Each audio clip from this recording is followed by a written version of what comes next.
Purihin po natin ang ating mahal na Panginoon, na mga kapatid. At sa araw po ito, minsan pa tayo po'y mag-aaral po ng mga salita po ng ating Panginoon. Subalit bago po yan kapatid, ako po'y bumabati po sa inyo ng isang magandang gabi sa pangalan po ng ating pinakamamahal na Panginoong Jesucristo, sa lahat po ng mga kapatiran na narito, mga datihan, mga manggagawa na ginagamit ang ating Panginoon, sa lahat po ng mga may init na mga anak ng Diyos na nagpupuri at sumasamba sa ating Diyos na buhay at sa ating pong mga viewers. Tingin po sa lahat ng minamahal, ang matas na pagbati, pagbuwalhati, pagpupuri, pagsamba ay natatangi sa ating pinakamamahal na Panginoong Jesucristo. Ako po mga minamahal ay nagagalak dahil bagamat hindi po niyo ako nakasama sa dalawang service, yung midweek service at saka ng linggo, sumatak po ay nanonood mga minamahal, sumasambal po nakagaya po ninyo, na nanatili sa isang lugar, sa isang kwarto, na pinupuri ko rin ang ating Panginoon mga minamahal. Kaya salamat at nakikita po kapatid na ang inyo po kasigasigan, nawa mga minamahal, ito po ay makapagbigay lugod sa ating pinakamamahal na Panginoong Jesucristo. Amen. At ang minamahal sa gabi ito, marahil kapatid, nakikita po ninyo noong wala po tayo sa itong gawain, papasok po tayo sa mga simbahan at tayo po minamahal ay mag-stay po doon ng 1 hour. At hindi na po talaga tayo magpupuri kagaya ng ginagawa po natin na sumasayaw, pumapalakpak, mga minamahal. Pero bakit ngayon yun ay ating ginagawa? Dahil ito po kapatid ay ating pong nalaman na ito po ay nasa banal na kasulatan. Amen. Na ang ating pong pagpupuri kapatid, ito po ay hindi po nawawalan ng kabuluhan. Bagkus kapatid, ito po ay nakakapagbigay kapatid ng benepisyo sa atin. Actually, mga minamahal, kahit hindi mo purihin ng Diyos, Diyos pa rin ang ating Panginoon. Hindi magbabago ang kanyang pagka-Diyos. Amen? But the moment na pinupuri mo ang ating mahal na Panginoon, ang sayo ko naman na kasulatan, mayroon kang makukuhang benepisyo. Ibig sabihin kapatid, sa ating paglilingkod sa Panginoon, sa ating pagsamba sa Panginoon, sa ating pagpupuri sa Panginoon, nothing to lose, but everything to gain. Amen?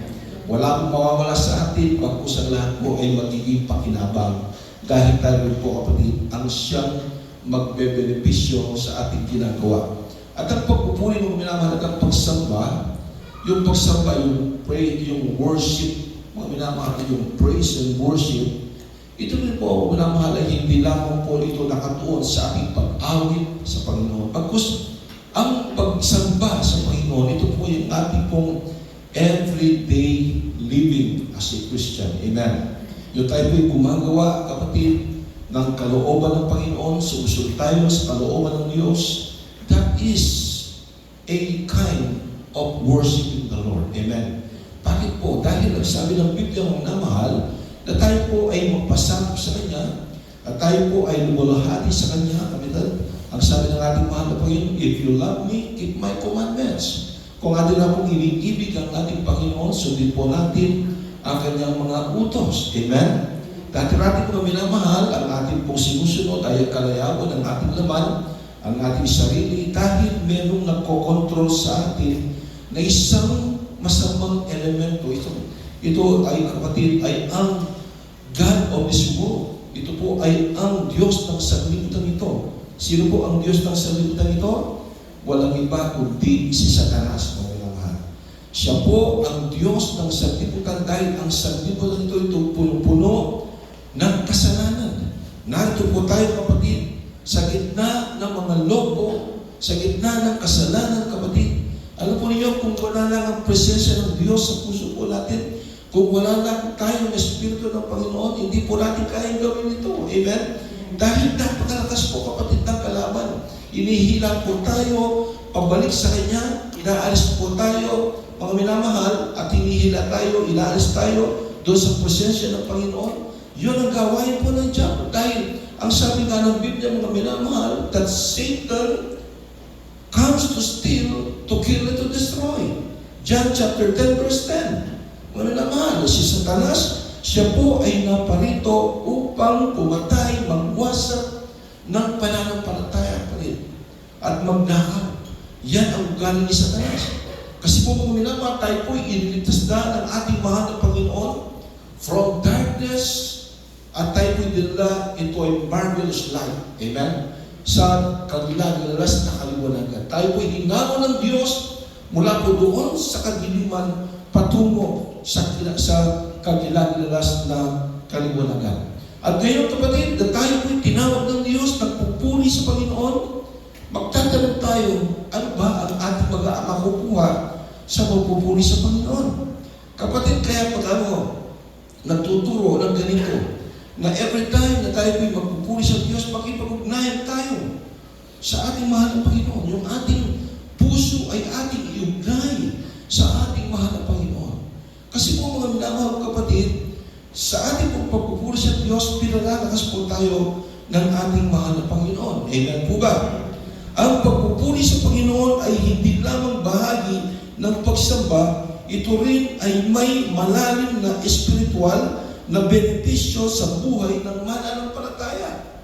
Ano po ang unang benepisyo, kapatid? Unang-una, kapatid, binabago nito ang ating pananaw. Yes, binabago ng Diyos ang ating mga pananaw.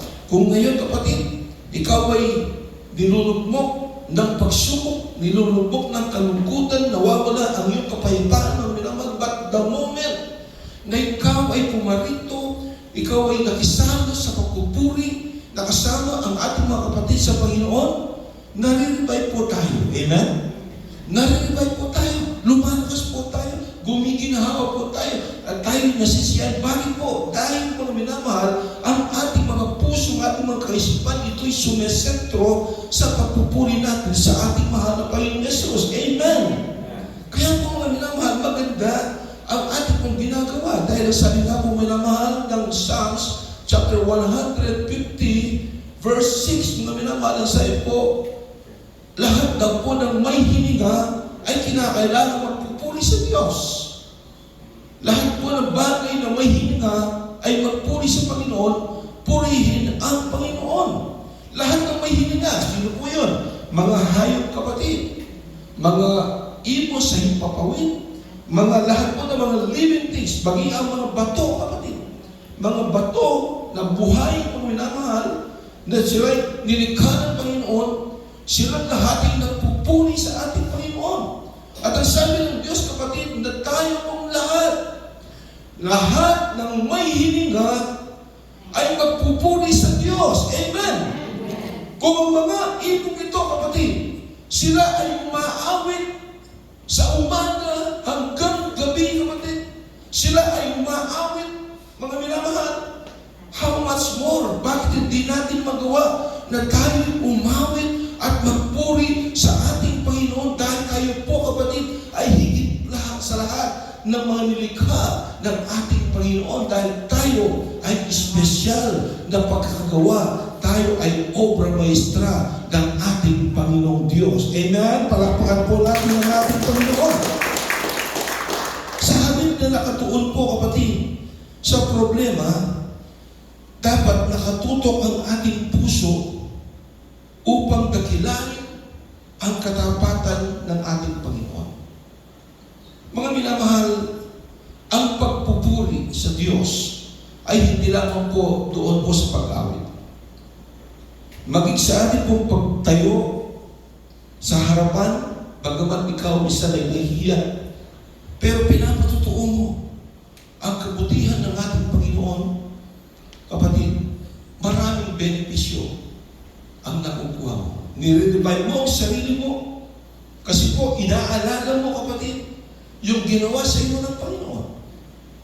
And likewise, lahat po ng mga nakikinig, lahat po ng ating kasama na sumasamba sa Panginoon, dahil narinig po nila ang iyong patutuo, lumalakas din po sila ngayon. Kasi mga minamahal, ito ay nagiging inspirasyon ng bawat sa atin dahil sa magitan ng mga patutuo dito, pinapatunayan natin ng ating Diyos na pinaglilingkuran ng minamahal. Hindi siya patay na Diyos dahil dahil siya ay buhay na Diyos, dahil kumilos siya sa bawat buhay natin lahat na narito. Tayo pong lahat ay dati, napakaraming mga kasalanan ginagawa, napakaraming natin mga bisyo, wala tayong kapayapaan sa buhay. Pero nung tayo ay makakilala sa Panginoon, mga minamahal, praise the Lord palagi ang lumalabas sa mga bibig ng mga tunay na Diyos. Amen? Everybody say, praise the Lord. Pangalawa kapatid, ito'y nagbibigay ng kapayapaan at kagalakan. Anong sabi po kapatid ni Prophet Isaiah, chapter 61 verse 3, mga minamahal? Ang sabi po dito kapatid, hallelujah, upang pagkalooban sila na tumatangis sa Sion, upang bigyan sila ng putong na bulaklak sa halip ng mga abo, sa halip na pagtangis ay langis ng kagalakan, sa halip na lupaypay na diwa ay damit ng kapurihan, upang sila'y matawag na mga punong kahoy ng katwiran, ang pananim ng Panginoon, upang sila'y bigyan ng kaluwalhatian. Amen? Ang kasuotan ng pagpuri kapatid ay kapalit ng mabigat na espiritual. Ano po yun kapatid? Bisan mo naman, parang lupay-pay po tayo. Di ba? Bisan, parang ayaw mo na pumulakpak eh. Bisan, totoo nito mo naman. Ako kasi kapag tayo pinagpuri, andyan po yung palakpak, kailangan may sounds. Amen? Kasi, ewan ko, every time na magkaroon tayo ng gawain, mga minamahal, pinapakinggan ko yung ating pong gawain. Ewan ko kung pinapanood ko ninyo. Siyempre kung pumapalakpak tayo, may sound lang. Di ba? Pero wala akong narinig na sounds yun. Para bagang, yan lang. Hindi gano'n ang pagpupuri. Sa imbes na mga minamahal, nakatiklop ang kamay mo. Hindi yung nakatanong ka. Ganun ka lang, parang suwi-suwi lang. Hindi magandang tingnan kung pinupuri mo ang Diyos. Parang presko tayo. Di ba? Kapag pinupuri natin ang Panginoon, stress mo kapatid, ang iyong mga kamay, itaas mo at ipalakpak mo yan sa buhay ng Diyos. Dahil ng Diyos, ang ating pinagulong namin sa buhay ng Diyos. Amen? Amen. Everybody say, praise the Lord. Alam po ba ninyo mga minamahal na mayroong kapangyarihan ng pagpupuri sa Diyos? Ito'y nagbibigay ito ng kapayapaan. Kung ating pong babasahin mga minamahal kong kapatid, ang kasaysayan po ang nangyari kay Saulo.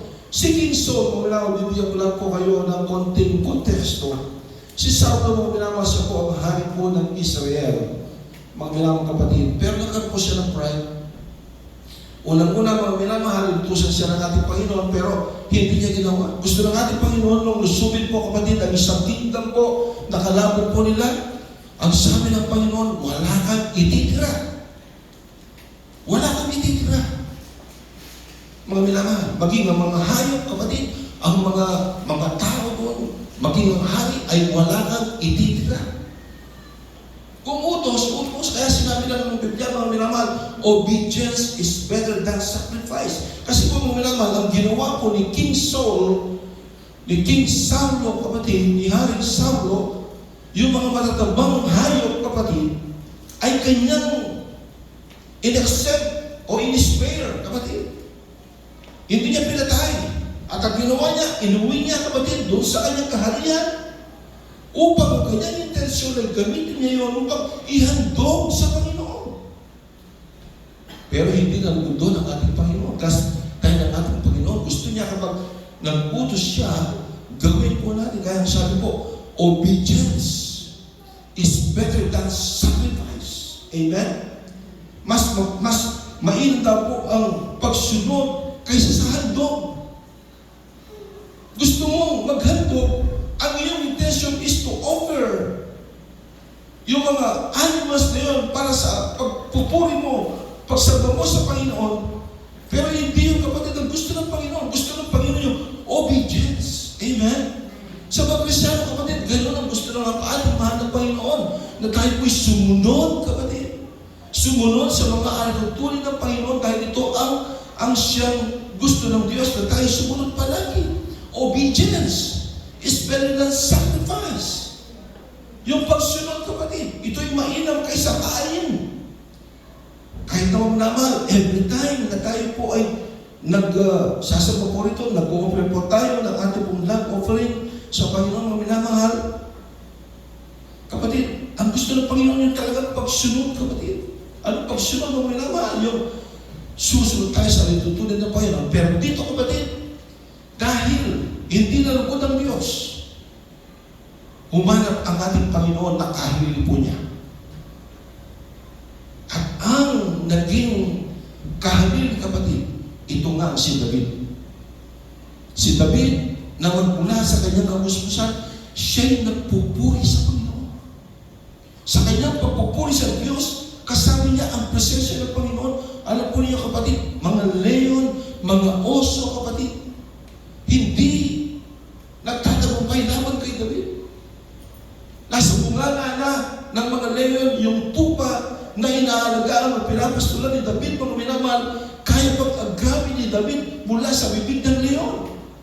Ganyan, kapatid, dahil sa itong si David ay merong natataning mga minamahal na sabihin na natin kapangyarihan. Bakit? Kaya bang daigin, mga minamahal, ni David itong si Goliath, yung talagang manuman lang? Hindi kaya, kapatid. Kahit yung tirador, kahit na gumamit pa siya ng mahigit na isang taong tirador, kapatid, hindi niya kaya. Pero mga minamahal, bakit nagtagumpay itong si David laban kay Goliath? Dahil kinasihan siya ng ating mahal na Panginoon, mga minamahal. Dahil si David, magmula sa kanyang kamusmusan, siya ay naglilingkod at nagpupuri sa ating pinakamamahal na Panginoon. Hallelujah! Amen! Ang sabi po ng Biblia, kapatid, si David siya'y naging ipagunahan sa pagsikat ng araw, sa pagpupuri sa Panginoon. Ibig sabihin, madaling araw pa lang, hindi po masumisikat ang araw, siya po'y tumatayo na, mga minamahal, at siya po'y nagpupuri na sa ating mahal na Panginoon. Ang sabi ng Biblia, David is praising the Lord 7 times a day. Imagine, 7 times a day.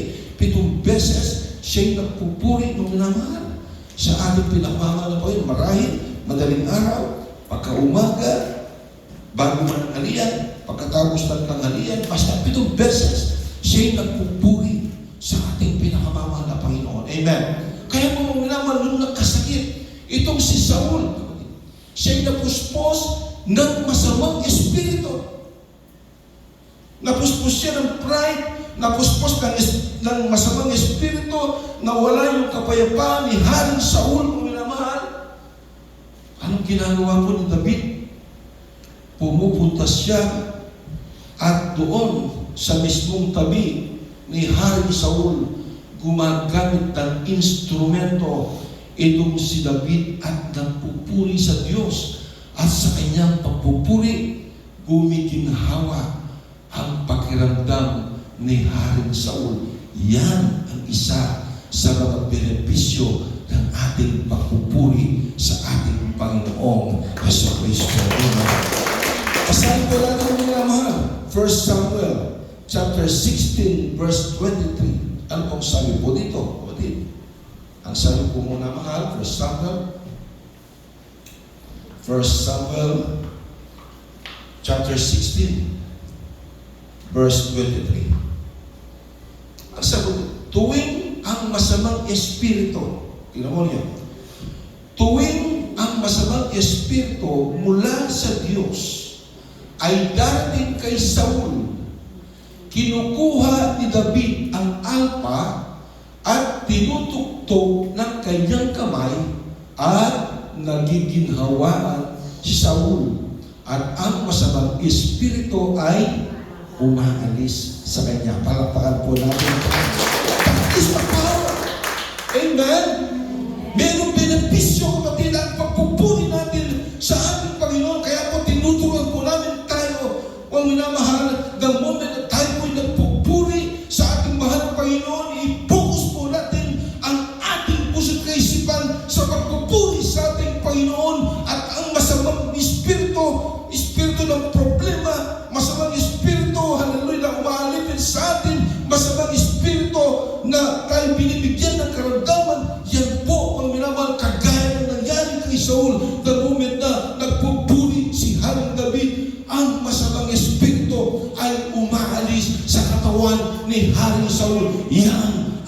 benepisyo ng ating pagpupuri sa ating mahal na Panginoon. Amen? Everybody say, praise the Lord.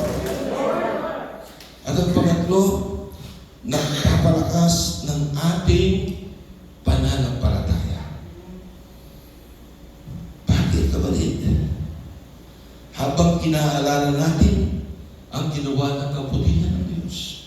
Sinabi ko na kanina, hindi lamang po, kapatid, yung aawit tayo sa Panginoon, yun lang ang sasabihin pagpupuri no. Tapos nagtatayo po tayo dito. Magpupuri tayo, pinupuri natin ang kaluwalhatian ng Diyos. Pinupuri natin ang kadakilaan ng Panginoon. Pinupuri natin ang katapatan ng Diyos. Pagkamat hindi tayo nagiging tapat, pero pinupuri natin ang Diyos. Kaya naman hindi tayo iniwanan, ni pinabayaan, dahil ang Diyos ay tapat. Mga minamahal, yun ay nagpapalakas ng ating pananampalataya. Amen? Alam ko rin kapatid si Brother Archie. Magbabawin lang ako ng pangalan. Nung nag-share po sa akin, ang sabi niya, Pastor, sabi niya, alam po ninyo, isa sa mga bagay na nagpalakas ng aking paglilingkod sa Diyos, kapag narinig ko pong nagpatotoo si Sister Lani. Bakit? Kasi na-inspire po tayo. Ganyan kahalaga ng testimony. Amen? Kahit paulit-ulit lang, huwag kayong magsawa. Kasi ako hindi ako nagsasawa, kapatid. Kahit magmula, sabihin po ninyo rito, magmula na kayo ay nakakilala, tinawag ng ating Panginoon at tinanggap ninyo siya, binago ng Diyos ang buhay po ninyo, hanggang sa matapos kayo, pinapakinggan ko yan, mga minamahal. At ako'y tuwang-tuwa. Bakit? Sabi ko, sino ba kami? Tina Brother Elio, ng ating pamilya. Maging mga kapatid na tumatayo rito, kapatid, na ginagamit ng Panginoon at ngayon nagkakaroon ng bunga. Amen? Sino po ba kami? Pero bakit nagkakaroon tayo ng bunga? Dahil po, hindi po sa amin. Amen po ba? Dahil yan po sa kahabagan at kadakilaan ng Panginoon na binigay at ipinakita sa buhay po natin. Amen po ba? Palakpakan po natin ang Panginoon. Iba yung kwento, iba yung patotoo. Anong kwento? Yung kwento ganito. Mga kapatid, mga minamahal kapatid ba, tumayo ka dito. Kanina po umaga, ako po'y nagising ng alas 5, pagkatapos po ako'y nagtutras, pagkatapos nagsuklay po ako, pagkatapos nagluto po ako, pagkatapos ng magluto, nag-ayap po ako ng pagkain at kumain po kami. Pagkatapos, naligo na po ako, tapos nagpunta ng trabaho. Yan po ay kwento. Amen? Pero ang patotoo, kapatid, iba. The moment na ikaw ay tumayo po rito, wala kang niluwalhati, kundi ang Panginoong Diyos lamang, ang ating Panginoong Yesu Cristo. Amen? Ano po ang sasabihin po natin? Magmula nung ako ay kinahabagan. Yun po ang right word, kinahabagan. Meron siya at kinahabagan ang tamo naging mag-usa, magmula nung tayo kinahabagan ng Panginoon. Ako po ay nakakita ng pagbabago sa aking buhay. Maging aking mga problema ay sinusolve ng Panginoon. Dati wala na kaming aros makain, pero ngayon nagpo-provide ng Diyos. Purihin ang Panginoon. Yan po ang mga patotoo, kapatid. Amen po ba? Palapakan po natin ang Panginoon. Nakita po niyo ang difference? Merong kwento at meron talagang patotoo. Amen po ba? Palakpakan po natin ang Panginoon. Praise the Lord. At ang minamahal yung pang-apat, kapatid, nagiging sandata sa espiritual na pakikipaglaban. Ito po. Mga minamahal, kaya po, gusto ko, sabi ko, kapag tayo nagpupuri, talagang kung pwedeng mga minamahal, kung pwedeng lumuntag tayo, sumayaw tayo, pumalakpak tayo, kapatid, huwag kang mahiya. Huwag kang mahiya. Ang sabi nga ng ating beloved Brother Alvin, nung muna po siya nagpatid po, ako'y hiyang-hiyan, hindi po ako katayo dito, ngayon po, wala na po akong hiya. Amen. Ibig sabihin na wala na po yung kanyang hiya. Amen? Amen po ba? Bakit ko po yung nasabi mga minamahal? Ito po yung nagiging sandata ng ating spiritual na pagkikipagpaka. Basahin po natin. Wala tayong babasihan dito kundi ang salita ng Diyos. 2 Chronicles chapter 20 verse 1 up to 4. Kaya ba? Talon po tayo sa 15 hanggang 22. Ano po sabi dito? 2 Chronicles chapter 20 verse 1 up to 4 muna tayo. Ang sabi dito, pagkatapos nito, ang mga Moabita at ang mga Ammonita at pati ang ilan sa mga Meunita ay dumating laban kay Jehoshaphat upang makipaglaban. Ilang katao ang dumating at nagsabi kay Jehoshaphat, napakaraming tao ang dumating laban sa iyo. Mula sa Edom, mula sa kabila ng dagat, sila'y naroon na at sa Asazon Tamar na siya rin Engedi. Si Jehoshaphat ay natakot. Sino naman hindi matatakot? Ikaw nung babalitaan ka ba naman ng dami ng mga tao na dumating at dumating sila para labanan ka, para patayin ka. Siyempre matatakot ka rin, amen? Kaya po ito si Jehoshaphat, mga mahal, siya po ay natakot. At ano pong ginawa niya? Siya ay nagpasyang hanapin ng Panginoon. Ibig sabihin, nanalangin siya, kapatid. Yung hanapin, yung nanalangin siya, kapatid. At nagpahayag ng pag-aayuno. Ibig sabihin, prayer and fasting. Siya po ay nag-ayuno at siya po ay nananalangin sa ating Panginoon. At ito po, kapatid, ay nangyari yan sa buong Judah, kapatid. Of course, siya po ang hari, mamahal, at sinabihan kapatid ng mga tao na sila lahat ay magsipag-ayuno at sila ay manalangin sa ating mahal na Panginoon. Sabi sa 4, kaya ang Judah ay nagtipon-tipon upang humingi ng tulong sa Panginoon. Mula sa lahat ng bayan ng Judah ay dumating sila upang hanapin ang Panginoon. O talon tayo sa 15 kapatid kasi mahaba yung kwento po ito. Pero kung may Biblia po kayo na Old Testament, muna mahal, basahin po niyo, nasa Old Testament po yan. At kanyang sinabi, makinig kayo buong Judah at mga mamayan ng Jerusalem at haring Jehoshaphat. Ganito ang sabi ng Panginoon sa inyo. Ang nagsabi kapatid, yung mga tao, kasama sila nagpuri sa Panginoon. Kasama sila nanalangin. Kapatid, nagpahayag ng balita ang ating Panginoon. Ang sabi po kapatid, kay Jehoshaphat mga mahal, ganito ang sabi ng Panginoon sa inyo. Huwag kayong matakot, ang sabi.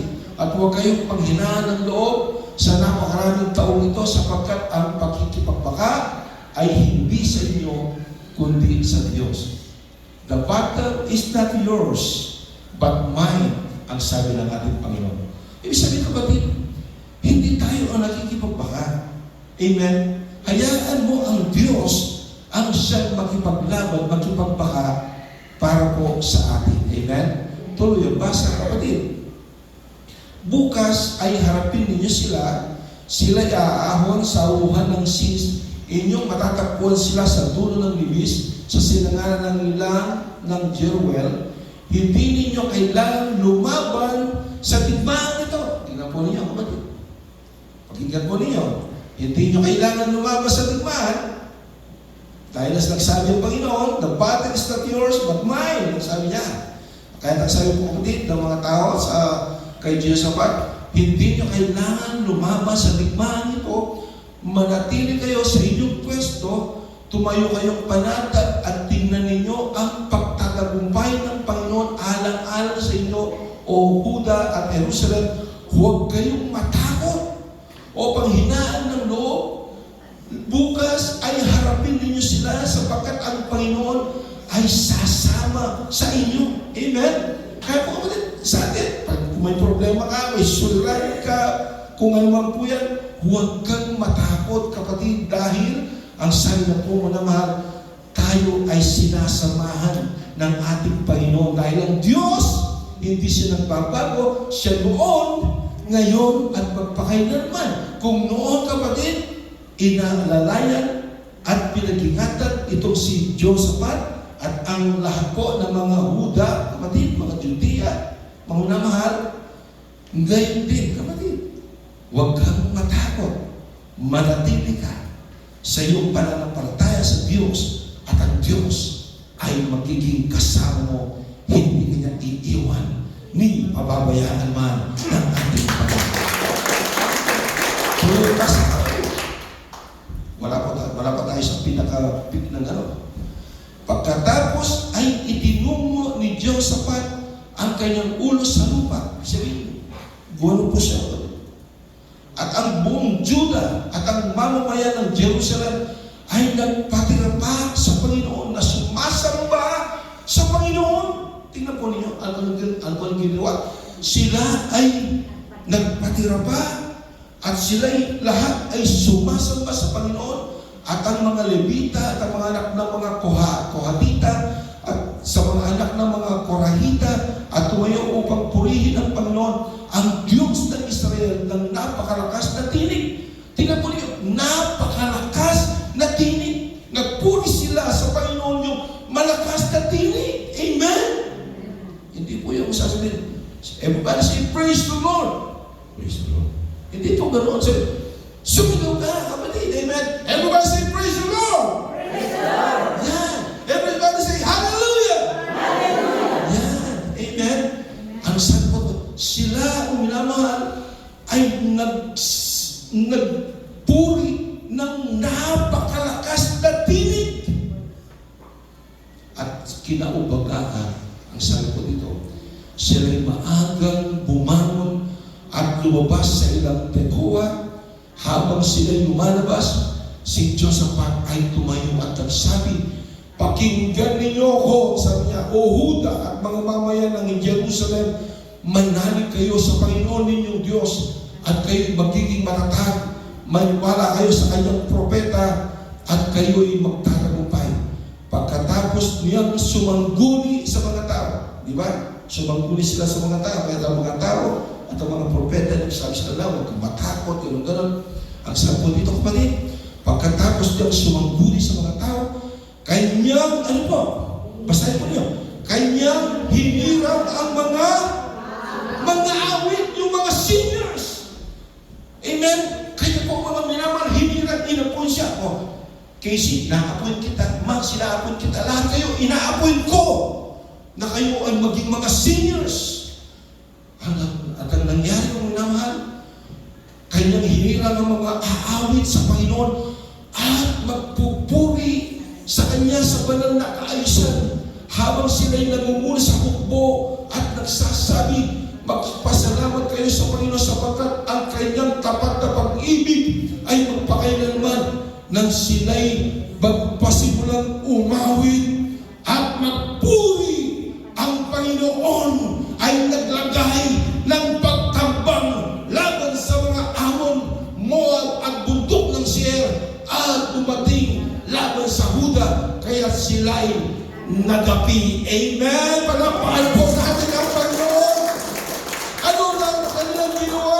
Hindi sila nagipaglaban sa kabak, hindi sila nagipaglaban kung may baril sila para. Hindi po, kapatid. Ang ginawa po nila na sila'y nagtipon-tipon, sila mo minamahal, ay si Jehoshaphat ay kumuha ng mga singers na mga magpupuri sa Panginoon. Ang kanilang ginawa, umawit sila ng malakas na pagpupuri sa Panginoon at ang Diyos ay pumanaw, mga minamahal, ang lahat ng mga lumulusob sa kanila. Sila actually ang naglaban-laban at nagpatayan at ang buong Juda ay iniligtas ng ating mahal na Panginoon Diyos.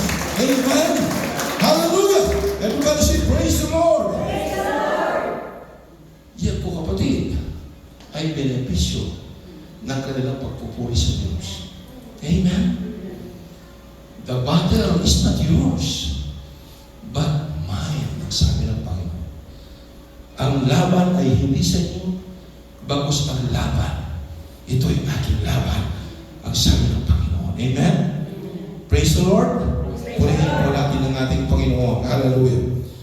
At ang panghuli, kapatid, sa ating pagpupuri, ito ay paraan ng ating pagluwalhati sa ating Diyos na buhay. Amen? Ano po sabi po ng Psalms chapter 50 verse 23? Mga minamahal, Sabi ko dito, ulit talata, ay salamat. Ulit talata, ay salamat. Natatapos sa si Padre Noel. Sabi ko dito, ang naghahandog ng alay ng pasasalamat at nagpaparangal sa akin, sa Kanya na nag-aayos ng Kanyang lakad, ang pagliligtas ng Diyos ay ipapakita ko rin. Amen! Hallelujah! Palapakan ko natin ang Panginoon! Hallelujah! Purihin natin ang Diyos. Everyone say, praise the Lord! Yan, gusto ng Panginoon yung bakit hindi tayo tulog-lugo, kapatid. Amen? Kinakailangan talagang alerto po tayo, kapatid. Amen? Sa ating pagpupuri sa Panginoon. Sa Panginoon, tayo po lahat ay tumayo ng mahal at tumawid po tayo sa ating mahal na Panginoon. Praise the Lord. Maaga pa para, kapatid. Sa ito kong binilisan. Anyway, makapagpagtugan ng ating beloved assistant pastor, maya-maya ang naman. Ay po natin umawit. Ating umawit, kapatid, ng unang pag-ibig. Maraming kapatid, wala na yung unang pag-ibig mo. Pero dito, kapatid, sa awiting ito, gusto ng Panginoon, mga mahal, na tayo lumapit sa Kanya upang ating unang pag-ibig, ito ay ma-restore. Amen. Praise the Lord. Hallelujah. Hallelujah. Unang pag-ibig. First love. Hallelujah.